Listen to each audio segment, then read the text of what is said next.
Thank you Jesus, hallelujah.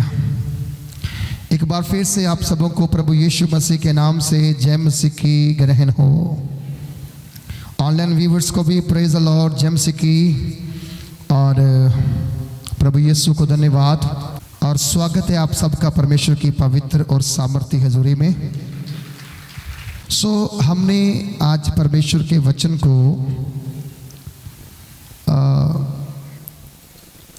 थोड़े समय के लिए सीखना है और प्रभु यीशु मसीह जी की महिमा करनी है। हम सब जानते हैं कि परमेश्वर जो है वो बहुत ही भला है और उसकी दया, उसकी करुणा सदा की है। आमीन। एक बार प्रभु ने हमें और एक जीवन जीने के लिए दिन दिया, उसके लिए सतगुरु प्रभु यीशु मसीह जी का बहुत बहुत धन्यवाद। अभी परमेश्वर के वचन को हमने जब सीखना है तो हमने परमेश्वर के वचन के ऊपर मन भी लगाना है। हर दिन मैं मॉर्निंग आपको आकर के वचन की टीचिंग दे रहा हूँ। मुझे नहीं पता कौन कौन सीख रहा है, कौन कौन नहीं सीख रहा, लेकिन जो कल की टीचिंग थी उस वचन के बाद सैकड़ों लोगों के कमेंट आए, फोन आए कि आज का वचन मेरे लिए था। वो वचन था कि अगर मनुष्य धरती पर बहुत दिन तक जीवित रहे और उतने ही दिन वो आनंद मनाए, जब वचन प्रचार कर रहा था तो परमेश्वर ने मुझे एकदम से फैमिली के बारे में बोलने के लिए मदद की और मेरी जब अगुवाई हुई, मैंने उसको बोला तो सैकड़ों लोगों के मैसेज सुनने को मिले, व्हाट्सएप पे मिले। और सबसे बड़ी बात, एक बड़ी टेस्टमनी और बताऊं, एक बहन का कोर्ट में डिवोर्स चल रहा था। डिवोर्स, वो असम से हैं, उसका नाम देवैसी भट्टाचार्य है और उसका पति उसे छोड़ करके दिल्ली में आ गया और वो वहाँ पर अकेली है और एक बच्चा है उनका। वो ऑनलाइन जुड़े हुए हैं और उन्होंने मुझसे बात की फ़ोन पर। तो मैंने उनको बोला कि अगर आप बिलीव करते हैं यीशु मसीह आपका डिवोर्स केस कैंसिल करवाएगा और आपका हस्बैंड हंसमुख चेहरे के साथ आपके पास वापस आएगा। मालूम क्या हुआ? अभी परसों उनका मैसेज आया, उनका हस्बैंड उनके पास आ गया और आकर के उन्होंने फैसला किया कि डिवोर्स नहीं करेंगे, हम मिलके रहेंगे और 21 अगस्त को वो अपना डिवोर्स केस वापस लेकर के विड्रॉ करवा करके अपनी टेस्टमनी चर्च में भेजेंगे। वचन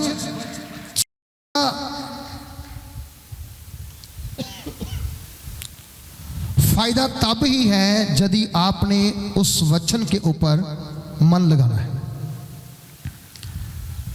अगर वचन सुना इस कान से, निकाला इस कान से, तो फिर ऐसा होता है कि आपने खाया ऊपर से निकाल दिया बाहर। इस प्रकार से वचन बोलना भी किसी काम का नहीं और सुनना भी किसी काम का नहीं। हमारे चर्च में एक सिस्टर है, मैं उनका नाम नहीं लूंगा।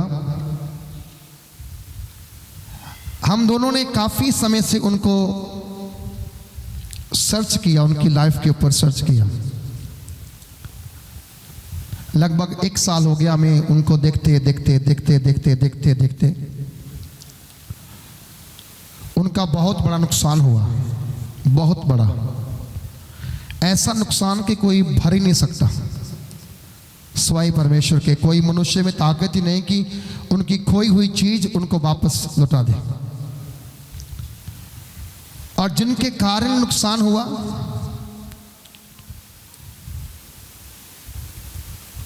उस बहन के मुंह से एक भी वर्ड 1 साल 2 साल से उनके विरुद्ध में नहीं निकला, एक भी शब्द उल्टा जो उनकी हानि के लिए नहीं निकला।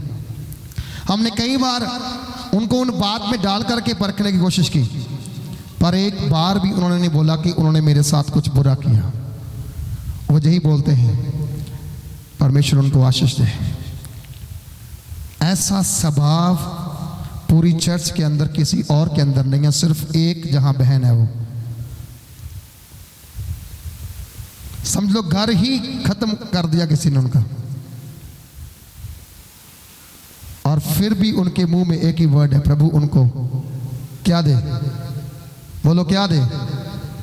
बहुत लोगों ने उनको बोला, मैंने भी बोला आप उनके खिलाफ एक्शन ले सकते हो, बोलते नहीं। फिर परमेश्वर का प्यार कहां दिखेगा।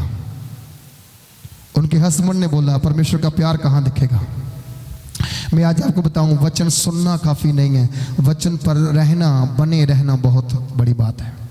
हम छोटी छोटी बात सहन नहीं कर सकते। उन्होंने समझ लिया अपनी लाइफ का अहम हिस्सा ही खो दिया, पर फिर भी उनका स्वभाव में एक भी बार ऊंची आवाज नहीं, कोई गलत बात नहीं, कोई गलत गाली नहीं, कोई शराफ नहीं, आशीष का शब्द। और वो इस चर्च में की मेंबर हैं, और मैं फक्र करता हूं उस बहन के ऊपर, उस परिवार के ऊपर, कि उनके स्वभाव में सचमुच यीशु मसीह का स्वभाव हाजिर है। बोलो हालेलुया। ओके, अगर मान लो इतने लोगों में से कोई भी स्वर्ग जाए, मैं कहता हूं एक बंदा चला जाए काफी है। ओके, उसने अपने आप को बदल तो दिया, चेंज तो कर दिया। आज मैं आपसे कहता हूं बदलना पड़ेगा अपने आप को, अगर आपने परमेश्वर के साथ स्वर्ग में उठाए जाना है। जहां गाने से नहीं कि जब यीशु आएगा उतना उठाए जाऊंगा, उतना कोई उठाने वाला नहीं है, कोई उठाए जाने वाला नहीं है, जब तक आप अपने आप को अंदर से नहीं बदलेंगे। कहां से?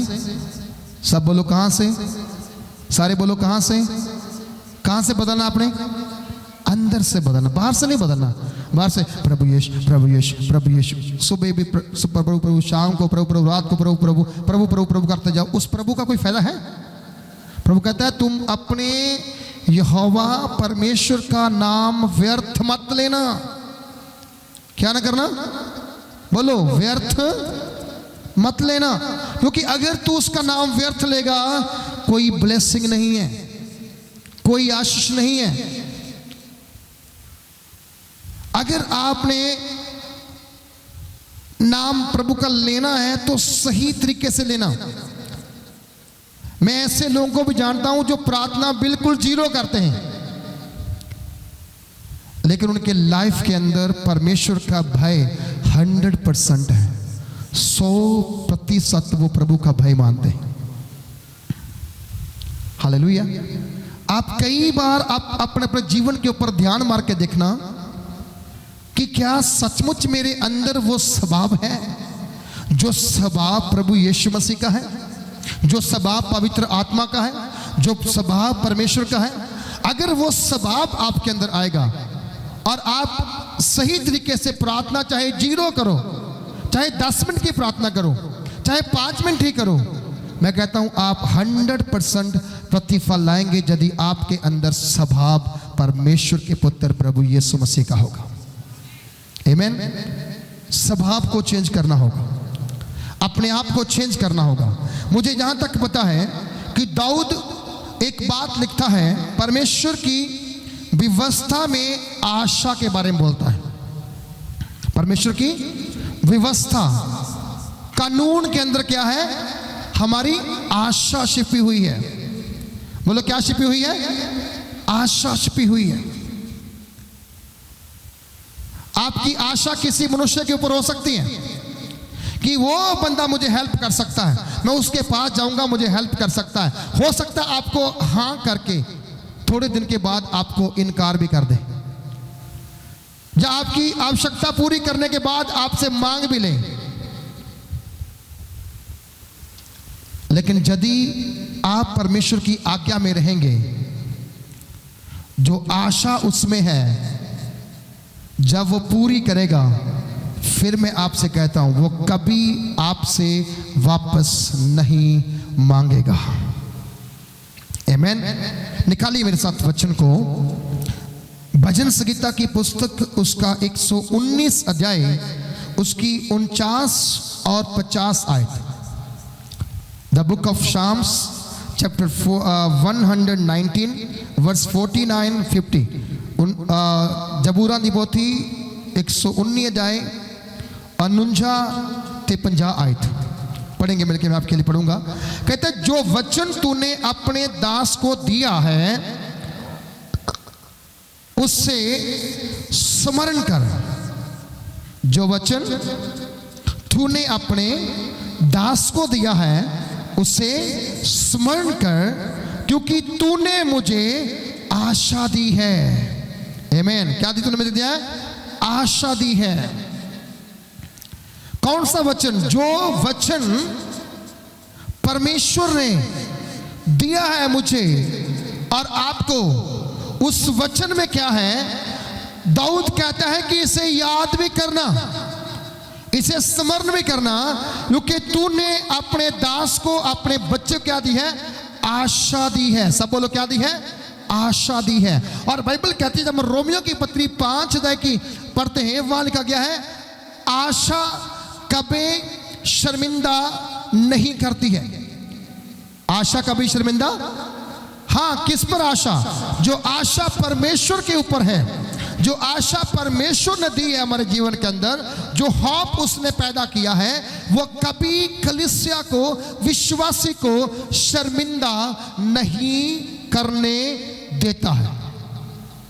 वो आशा ऐसी आशा है कि जब आप टूट भी जाएंगे ना, आप गिर भी जाएंगे ना, आप अगर पूरी तरह से अपने आप को कहेंगे कि मैं कुछ नहीं बचा मेरे पास, वो आशा फिर भी आपको कहेगी तेरे पास कुछ नहीं बचा, लेकिन तू बहुतों का मालिक बनने वाला है।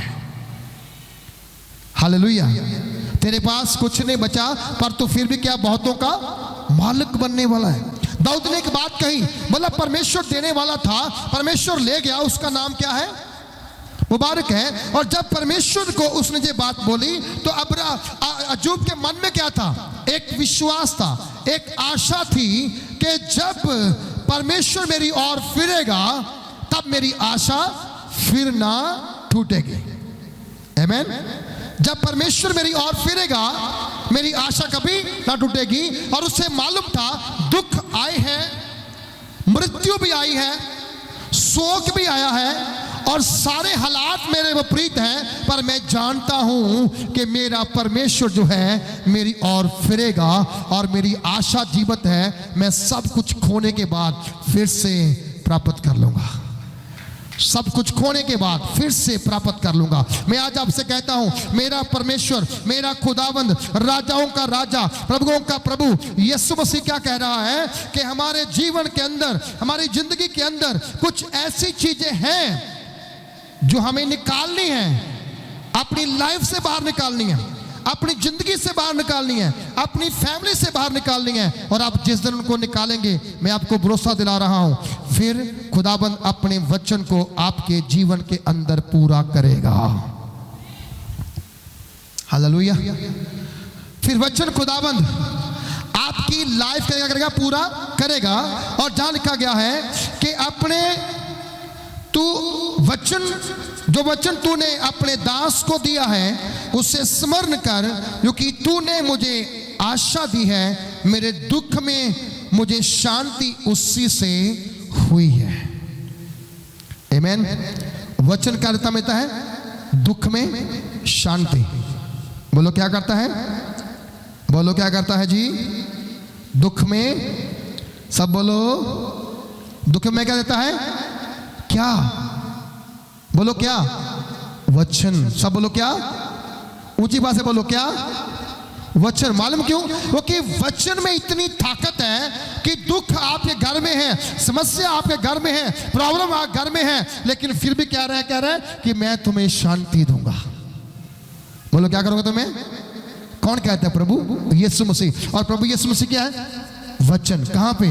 वो आदि में वचन था, शुरुआत में ही वचन था, और वो वचन आज मेरी और आपकी जिंदगी में अगर आएगा, मेरी लाइफ में शांति होगी, मेरे परिवार में शांति होगी, मेरे बच्चों में शांति होगी, मेरे आस पड़ोस में शांति होगी, मेरे नगर में शांति होगी, क्योंकि शांति देने वाला परमेश्वर हमारे अंदर है, वचन के थ्रू, वचन के द्वारा। हालेलुया। एक बंदा जिसका नाम सिमोन था, वो एक याजक था और प्रभु यीशु मसीह के पैदा होने की, आने की वेट जो रहा था, वाट जो रहा था, इंतजार कर रहा था कि प्रभु यीशु मसीह पैदा होंगे।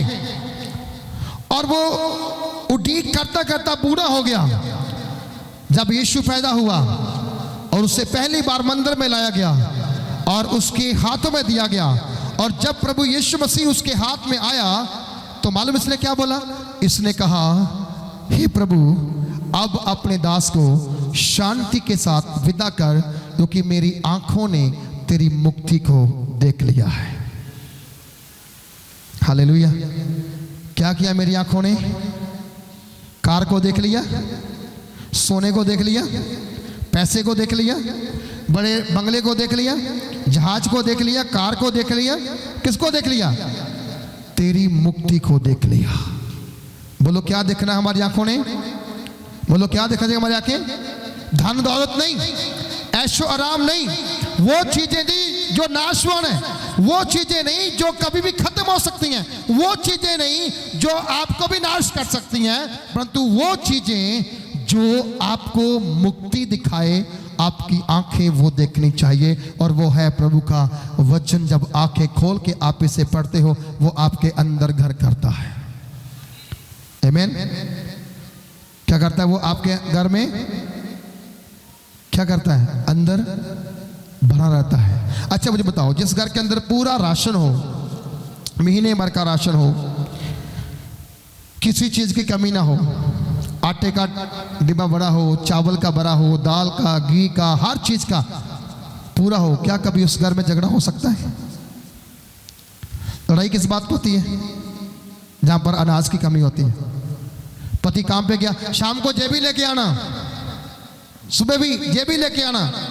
जब घर में जेबी नहीं है तो क्या होता है फिर? वहां पर झगड़ा। लेकिन अगर उस घर में सब कुछ भरा हुआ हो तो क्या झगड़ा होता है वहां पर? क्योंकि पति को मालूम है घर में सब कुछ है, पत्नी को मालूम है घर में क्या है? सब कुछ है, किसी चीज की आवश्यकता नहीं है। जब पति जाता है तब भी वो कहते हैं टाइम पे आना, जब वो आता है तो वो खुशी के साथ कैसा रहा दिन, वो ऐसा बोलते हैं। उसी प्रकार अगर वचन आपकी जिंदगी में होगा और पूरी तरह से भरा होगा, फिर कोई झगड़ा नहीं, फिर कोई बहसबाजी नहीं, फिर कोई किसी के ऊपर खटास नहीं।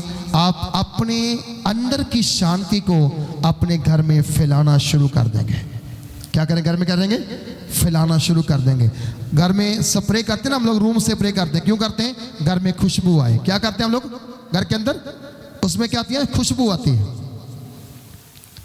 उसके अलग अलग फ्लेवर होते हैं, आपको जो अच्छा लगता है वो ही आप ला के लाते हैं। उसी प्रकार मैं कहता हूं, दुनिया की सबसे बड़ी खुशबू देने वाली चीज जो है वो है शांति, जो परमेश्वर के पुत्र यीशु मसीह को दर्शाती है, जिसने कहा मैं तुम्हें अपनी शांति दिए जाता हूं जो संसार नहीं दे सकता। बोलो जो संसार, सब बोलो, संसार नहीं दे सकता वो मैं तुम्हें देता हूं। आपको मालूम ये शांति कहां से मिलती है? आप कितने भी दुख में क्यों ना हो, आप कितनी भी परेशानी में क्यों ना हो, फिर भी क्या मिलती है आपको? शांति परमेश्वर के वचन से। सब बोलो कहां से? सब बोलो कहां से? बोलो कहां से? अच्छा लाजर मर गया, लाजर मर गया, 4 दिन हो गए मरे हुए को। 4 दिन का मरा लाजर। उस घर में लोग इकट्ठे होकर क्या कर रहे हैं? शोक मना रहे हैं। उसकी दोनों बहनें मार्था और मरियम को कहते हैं शांति रखो, शांति रखो, शांति रखो। शायद बोला होगा परमेश्वर ने दिया, परमेश्वर ले गया, आप भी शांति रखो। अजूब के बारे में बताया होगा। पर बताऊं क्या होता है? मरियम और मार्था रो रही हैं, रो रही हैं। कारण क्या है? क्योंकि उनका भाई ही उनका सहारा था और वो उनको छोड़ के चला गया और वो मर गया। इतने प्रभु यीशु मसीह का मैसेज गया। प्रभु यीशु चौथे दिन उस घर के अंदर बैथनिया में पहुंचा और जब वो एंटर किया शहर के अंदर, नगर के अंदर, किसी ने बताया मार्था को, बाहर प्रभु जी आए हैं। बाहर कौन आए हैं?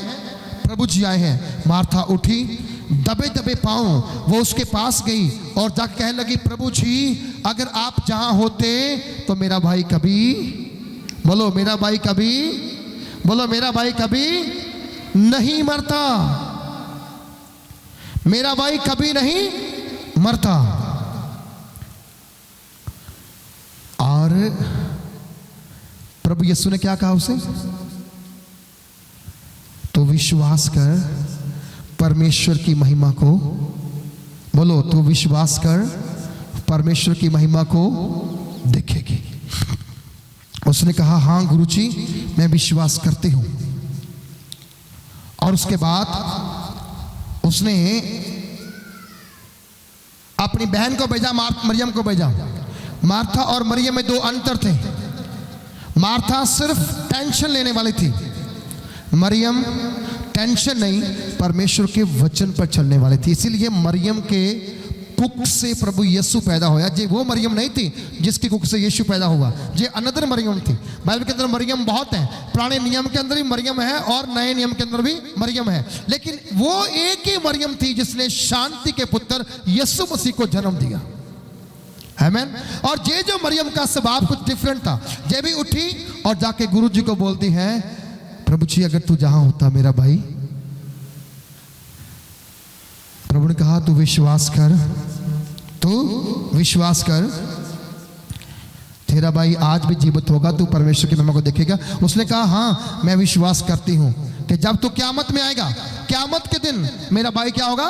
जी उठेगा। अब क्यामत के दिन मेरा भाई जी उठेगा। उसको मालूम है कि एक पुनरुत्थान है, एक क्यामत है, जिस दिन स्वर्गीय परमेश्वर प्रभु यीशु मसीह बादलों पर कलीसिया को लेने के लिए आएगा। हर जो मरा हुआ बंदा है, जो मसीह में होके मरा है, वो पहले जी उठेगा और हवा में उठाया जाएगा, ताकि प्रभु को हवा में क्या मिले और का और हो जाए।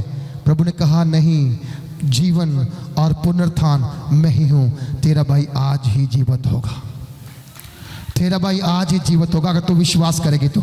मरियम ने भागती हुई गई, उसने कहा हाँ मैं विश्वास करती हूँ। आज विश्वास नहीं करते लोग, आप प्रार्थना करते हैं, प्रार्थना करवाते हैं, विश्वास नहीं करते। मैं आपसे कहूँ अगर आप प्रार्थना ही करते रहोगे, विश्वास नहीं करोगे, आपका बेड़ा पार नहीं होने वाला। आपका बेड़ा पार, आपका बेड़ा तभी पार होगा, पहले आपको अपने जीवन